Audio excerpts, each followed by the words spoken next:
We are back for our economic review. Now, consumers using a debit or credit card to make purchases may have to pay higher charges as the Court of Appeal gave leeway for taxation on interchange fee. The three-judge bench at the Court of Appeal ruled that payments made by ABSA to credit cards companies were royalties, thus subject to a 20% withholding tax. The Kenya Revenue Authority, KRA, and ABSA have been embroiled in an 8-year legal tussle over taxation of royalties remitted from interchange fees. Now, the interchange fees are charged by a bank to facilitate the transfer of money from a cardholder to a merchant, say a supermarket. Now, the High Court in Nairobi ruled in August that interchange fees should not be taxed, saying that it does not constitute a service. Judge Kasango said that in this case, the interchange fee by the issuing bank is not for any service rendered by the issuing bank to the acquiring bank. Now, the cardholder verification process performed by the issuing bank is to confirm if the customer's account has sufficient funds to make this purchase. Dissatisfied with the ruling, KRA moved to the appellate court that overturned the decision. Now, consumers who are using a debit or credit card to make purchases may have to part with a higher fee. Let me begin with you, Dr. Paul Kibicho. What is your take on this? Thank you very much. Thank you very much, viewers of Metropole TV. My name is Dr. Paul Kibicho. I happen to be a business financial consultant. I'll say that, basically, we have one agency in the Republic of Kenya that is mandated by the government to collect taxes from the citizens, and this is Kenya Revenue Authority.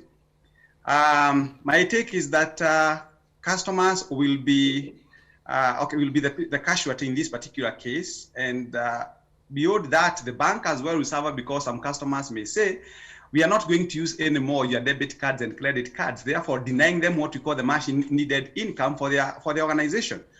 I would personally say, from a financial consultant, that the bank does pay what we call a lot of taxes. We have what we call excise duty, we have what we call withholding taxes. We have the taxes will be too much on the Kenyan taxpayer. So I think bank has a reason actually to seek legal redress in terms of the judgment that was made, and they have what we call a valid reason to actually contest, because we normally say, at what point should the Kenya Revenue Authority tax its customers? Is it a service? I can see that they're judging what we call the trademark and logo, and in their judgment they are saying that there's a service that is being offered. So I personally feel that that will actually make the customers feel disfranchised, and they'll make ABSA Bank lose customers and at the same time lose their income. So I am not for that particular tax personally. I am not for that particular tax personally. Who loses here and who gains? The bank, number one, the bank loses. The bank loses because, remember, how do banks, you first of all need to appreciate, how do banks make their money? Banks don't have their money, by the way. Banks are our custodians of our money. So one of the things that banks do is to let the money that we give to them to customers. So if the customers have what we call mass withdrawal from the bank, it therefore means that the income they have been getting from those particular cards will actually go down. So they'll lose in terms of income, they lose in terms of what we call members, the account holders. Okay, even the Kenya Revenue Authority will also lose, because when customers withdraw from a bank, it is a two-edged sword. So the Kenya Revenue loses, the bank loses, and therefore it will be a lose-lose situation for both the institution and the Kenya Revenue Authority. For the viewer to understand this better, who gets charged that 20%? Is it me when I swipe my card, or is it the bank? Well, I'll tell you for free that the bank has a mechanism of ensuring that does not suffer losses as well. But the only good thing about banks is that because they still want to maintain what we call that customer relationship, they ensure that they do not overcharge their customers so that they can still maintain them within their banks. So it's actually going to mean that the bank gonna lose if this particular case goes on. If the judgment is made in favor of the Kenya Revenue Authority, okay, of course, the bank will lose, as I have told you, in terms of account holders, in terms of revenue, and at the same time, the revenue for which the Kenya Revenue was looking for will also lose. So it has to be considered, it has to be looked from what we call both sides, because the bank will lose, the Kenya Revenue will lose, so they should actually reach what we call, they should negotiate. By the way, I teach what we call the negotiation processes. This is what we call a win-win situation, where nobody loses. The bank doesn't lose, the Kenya Revenue Authority does not lose. So that is a situation they need to actually sit down and agree so that they can be able to save both aspects of the situation. Okay, now, very interesting. So it means for me as the end consumer who swipes my card, there's no loss to me. Or maybe should the bank have to incur this cost, then they'll find a way, a very clever way of transferring those costs to me. Thank you very much. One of the things that our customers or the viewers must appreciate is that you must pay what we call a convenience fee. A convenience fee means if at all you're not rushing to your bank, to the ATM to dispense your money from the ATM, that particular convenience fee must be paid by the customer to the bank. It has saved you time. It has saved you a lot of problems. So I think that what the bank does is that it tampers its deduction with what we call the human face, the customer face. Remember, the bank's existence is purely hinged to its customers. So if the bank does not put the considerations of the customers that are maybe on their desk, it means they are going to lose. So the bank only charges something minimal, as opposed to what we call the Kenya Revenue Authority is actually trying to introduce to the banks. Mm-hmm. And that is why you can see, even when the judgment was being made, they wanted first of all to appreciate, or rather to know whether, is it a service being, is it an additional service being offered by the bank? If yes, how much is the bank charging its customers? Is it justifiable? But remember, it is the duty of Kenya Revenue Authority to look at every opportunity available for them to generate income. Remember, they have targets. Yes. So sometimes, and sometimes those targets may push them to the wall and introduce what we call other unpalatable measures that may make now the bank to lose as well as them. So I would urge them, as a scholar, by the way, I'm a lawyer by training. I'm also a lawyer by training. And I'm also I'm a financial consultant. So my advice would be that it should be a win-win situation where the bank should actually have a sitting with the Kenya Revenue Authority, and they get to ask themselves, what do we do to ensure that none of us loses in this particular game? Great. Now, that point is very heated. You've moved closer a bit. Just move back 1 minute. Thank you. Now, as we almost come to a close of this, you've mentioned the KRA. They're trying to make money, and that's understandable. What are the alternative ways that they can use to make money without hurting anybody and in turn hurting themselves? Because as you've mentioned, if they keep taxing people unpalatable tax, then people will refuse to swallow. Thank you. One of the things, thank you so much, host. One of the things that the Kenya Revenue Authority should do, it is to ensure that it actually extends or its tax base. You should not just look, you see, even a donkey that carries loads, there can come a time when you put so many loads in that particular donkey cart and eventually lose the donkey. Who becomes the beneficiary? You lose. So the Kenya Revenue Authority, my advice to the Kenya Revenue Authority is that it is not an enemy to the citizens.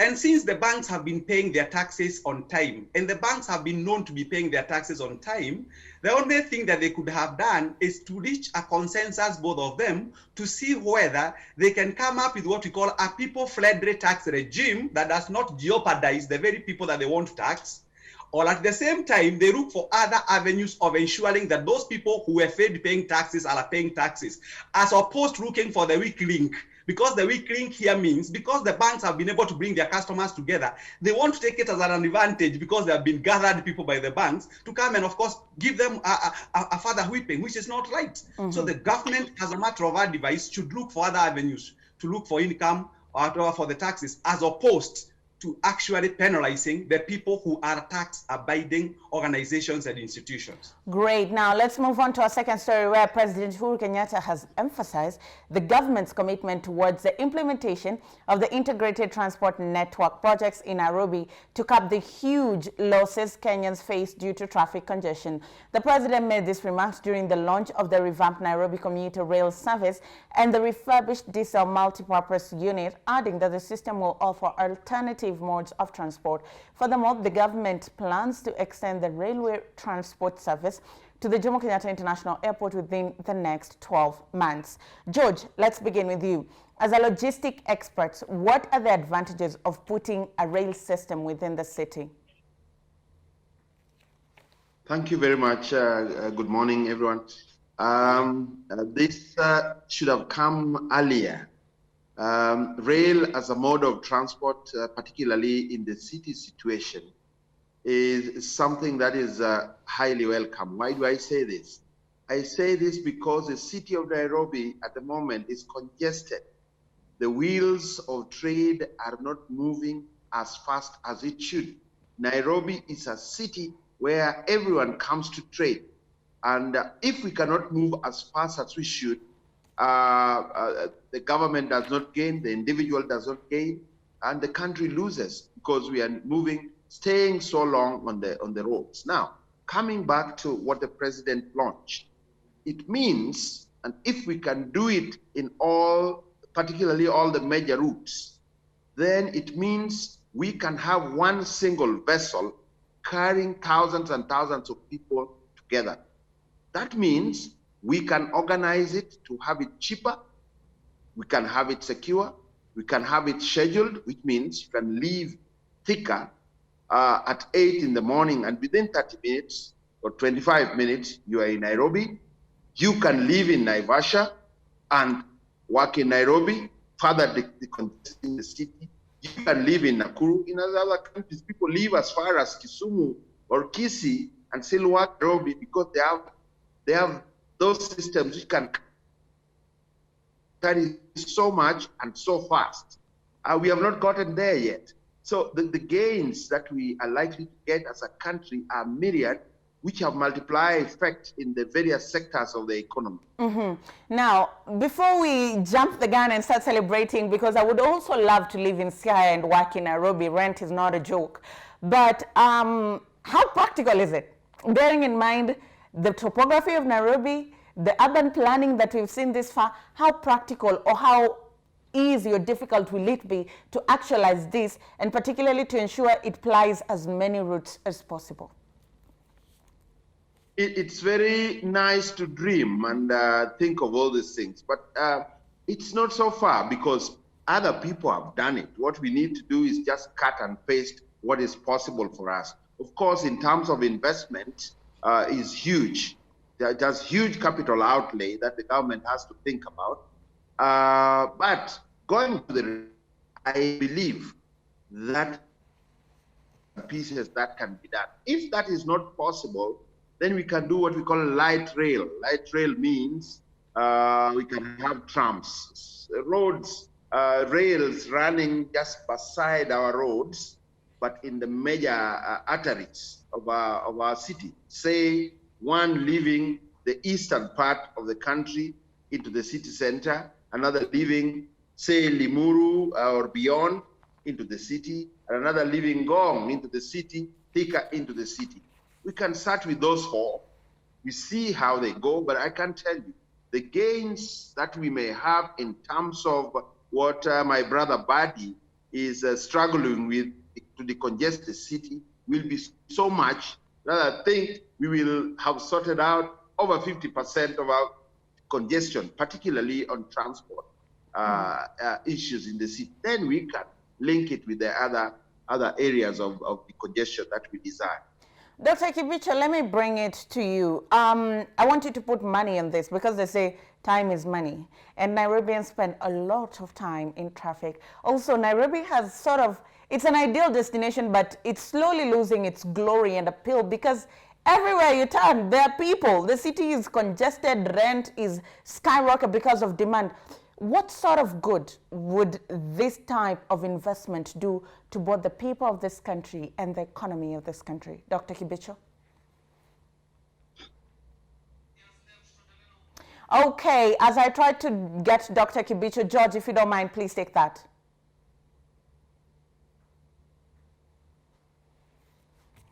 Okay, great. As I wait for my guest to just reconnect and take that, in 2019, I was lucky enough to travel and go to China. And exactly what George has said, it's very possible. There are people who do not live in Beijing. They live outside of Beijing, but they work in Beijing.